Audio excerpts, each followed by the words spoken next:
but that's alright.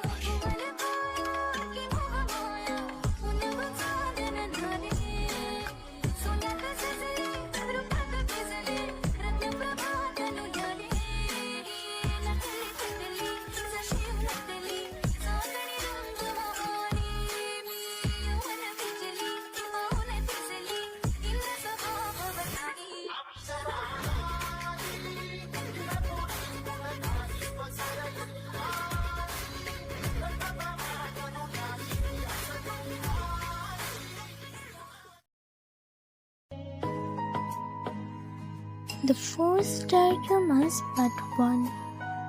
সন্ধ্যা নামার মুখে চারপাশটা রং বদলাচ্ছিল ধীরে ধীরে। নরম আলোতে ভেসে থাকা আকাশে হালকা বাতাস যেন কোনো কিছুর ইঙ্গিত দিচ্ছে। পাড়ার মোড়ে ঠিক পাশের ফাঁকা জমিটা, যেখানে প্রায় তারা দেখা করে, সেই পুরনো জায়গা। চারপাশে দু একটা গাছ আর ধুলো মাখা বেঞ্চি। আজকেও সেখানে দাঁড়িয়েছিল আলাদা রঙের দুটি ফুল, অপেক্ষায়। তাদের নাম মীরা ও ঈশা। বয়স 16। দুজনের পরনে সালোয়ার কামিজ। দেখতে তারা অসম্ভব সুন্দর। গায়ের রং দুধে আলতা, চোখে তাদের অপেক্ষার আভা। তৃষা বাইরে আয়, ঝট করে বলল ঈশা। আসছি, একটু ওয়েট কর। ঘর থেকে আওয়াজ এলো তৃষার। সাহস হয়েছে, বরাবরই একটু রাগে স্বভাবে। কিছুক্ষণ চুপচাপ দাঁড়িয়ে থেকে এবার বলে উঠল, ওয়েট করতে করতে তো ধৈর্যের বাঁধ ভেঙে ফেলেছি। এখন তুই না আসলে আমরা চলে যাব। তৃষা জানে ঈশা যা বলে তা করে। সে যদি বলে চলে যাবে, তাহলে সে সত্যি সত্যি মীরাকে নিয়ে চলে যাবে। তাই তৃষার ভিতরে টানা পড়া, যেতে মন চায়, কিন্তু আজকের দিনটা ভিন্ন। আজ তার কাজিন আসবে, অনেক কিছু রান্না করতে হবে, আর মা তাকে স্পষ্টভাবে নিষেধ করেছেন বাইরে যেতে। আমি যাচ্ছি না, তোরা দুজন চলে যা, কিছুটা ম্লান গলায় বলল তৃষা। তার কথাটা পুরোপুরিভাবে শেষ হতে না হতেই ঈশা ঘরে ঢুকে পড়লো মীরাকে নিয়ে, মুখ গম্ভীর, চোখে রাগ। কেন যাবি না? প্রশ্নটা ঠান্ডা নয়, বরং তীব্র। তৃষা একটু ইতস্তত করলো। আসলে আজকে আমার আহা, বুঝে গেছি, আজকে তোকে দেখতে আসবে কেউ, তাই না? কথা শেষ না হতে ঠোঁটে টান মেরে বলে উঠল ঈশা। আমার কথাটা অন্তত শোন। কি শুনবো? যদি এটা না হয় তাহলে যাবি না কেন? ঈশার গলায় রাগ আর অভিমান স্পষ্ট। মীরা যে প্রায় সময় চুপ থাকে, এবার আর পারল না, একদম উচ্চস্বরে বলে উঠল, ঈশা চুপ কর। চারিদিকে হঠাৎ স্তব্ধতা নেমে এলো। পাড়ার শিশুরা যে খেলছিল তারাও থেমে গেল এক মুহূর্তে। মীরাকে এত জোরে কথা বলতে তারা আগেও শুনেছে, কিন্তু সেটা সাধারণত কোনো বিষয়ে তর্ক হলে, বিশেষ করে ভালোবাসা বা বিয়ে নিয়ে। কিন্তু আজ তো সেসব কিছুই নয়, শুধু একটু ঠাট্টা, একটু রাগ, অভিমান। তবুও ততক্ষণে ছোট্ট রেহান কেঁদে ফেলেছে। তৃষা এগিয়ে গিয়ে বলল, ভাই আমার, কাঁদিস না। ঈশা আবার একটু ধীরে বলল, তুই এভাবে কেন বললি? দেখ রেহান কাঁদছে। মীরা নিজেকে সামনে নিল, মুখে তার অনুশোচনা, চোখে কোমলতা। সে ধীরে বলল, আই এম সরি রেহান। এরপর ঈশাকে উদ্দেশ্য করে বলল, দেখ তুই এখনো অনেক ছোট, এমন ব্যক্তিগত বিষয় নিয়ে ঠাট্টা করিস না। ঈশার আগে মুখ ফিরিয়ে বলল, কেন বলবো না? তুইও আমাদের সমবয়সী, বড়দের মতো গম্ভীর হয়ে থাকিস, প্রায় সময় কথা বলিস না। তুই যদি বড়দের মতো আচরণ করতে পারিস, তাহলে আমরা কেন বড়দের মতো কথা বলতে পারবো না? তৃষা আবেগী কণ্ঠে বলে উঠল, প্লিজ ঈশা চুপ কর।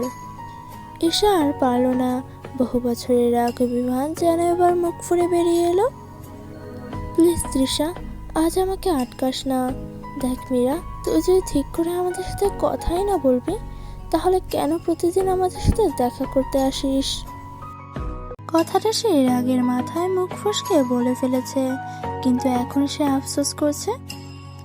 মীরা কিছুক্ষণ স্থিরভাবে ঈশার দিকে তাকিয়ে রইল। কিছুক্ষণ নিষ্পলকভাবে তাকিয়ে থাকার পর বলে উঠল, কি ভাবছিস? আমি রাগ করেছি? না, আমি তো খুশি হয়েছি যে তুই এতদিনে নিজের মনের কথাটা বলে দিতে পেরেছিস। ঠিক আছে, তোরা যদি না যাস আমি আর তোদের সাথে দেখা করতে আসবো না। তৃষা আবেগী কণ্ঠে শুধালো। মীরা, ওর কথা বাদে তো, ও কখন কি বলে তার কোনো ঠিক ঠিকানা নেই, ভুল করেই বলে ফেলেছে। তৃষার কথা মীরার কান অব্দি পৌঁছলো না। সে গেটের দিকে পা বাড়ালো। ঠিক তখনই ছোট্ট রেহান মীরার হাত ধরে বসে। আবেগী কণ্ঠে বলে উঠল, মীরা আপু, প্লিজ যেও না। ভাইয়া যদি এসে তোমাকে না দেখে তাহলে খুব রাগ করবে। ভাইয়া? হ্যাঁ, আজকে ভাইয়া আসবে। মীরা মাথা উঁচু করে তৃষার দিকে তাকালো। এরপর বলল, তৃষা, রেহান কোন ভাইয়ার কথা বলছে? মানে ফাহিম ভাইয়া। কথাটা শুনে মীরা যেন একেবারে পাথর হয়ে গেছে। কোনো কিছু বলার শক্তিও তার মাঝে আর নেই। অনেক কষ্টে নিজেকে সামলে নিয়ে গেটের দিকে পা বাড়ালো সে। এরপর বলে উঠল, 2 মিনিটের মধ্যে বাইরে আয়। ঈশা আর কিছু না বলেই মিয়ার সাথে বাইরে চলে গেল। আর তৃষা অন্ধকার ঘরে জানালার পাশে স্থিরভাবে দাঁড়িয়ে রইল। রেহান ছোট ছোট পায়ে তৃষার দিকে এগিয়ে গেল।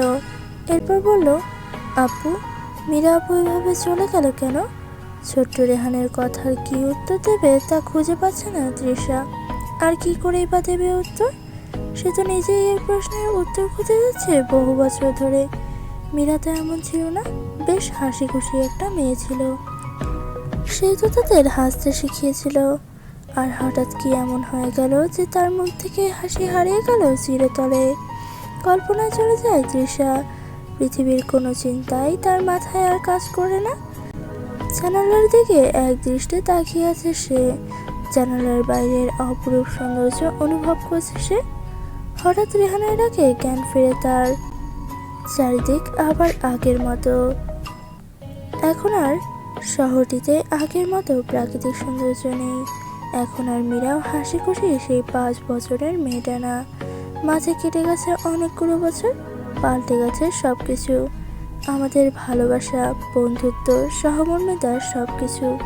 এখানে আছে শুধু রাগ, ভয়, ঘৃণা, কষ্ট, এইসব। হঠাৎ রেহানের দিকে চোখ পড়ে তার। সে অধীর আগ্রহে উত্তরের অপেক্ষায় দাঁড়িয়ে আছে। আসলে তোমার মীরা আব্বু একটু অসুস্থ। তোমাকে সেটা নিয়ে ভাবতে হবে না, তুমি খেলতে চাও। খেলার কথা শুনে রেহান কোনো প্রশ্ন ছাড়াই গেটের দিকে এগিয়ে গেল।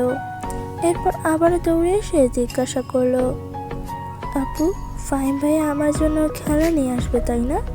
তৃষা মাথা নাড়িয়ে হ্যাঁ সম্বোধন করলো। রেহান খুশি হয়ে গেটের বাইরে চলে গেল। আর তৃষা অন্ধকার ঘরে পূর্বের ন্যায় জানালার পাশে দাঁড়িয়ে রইল।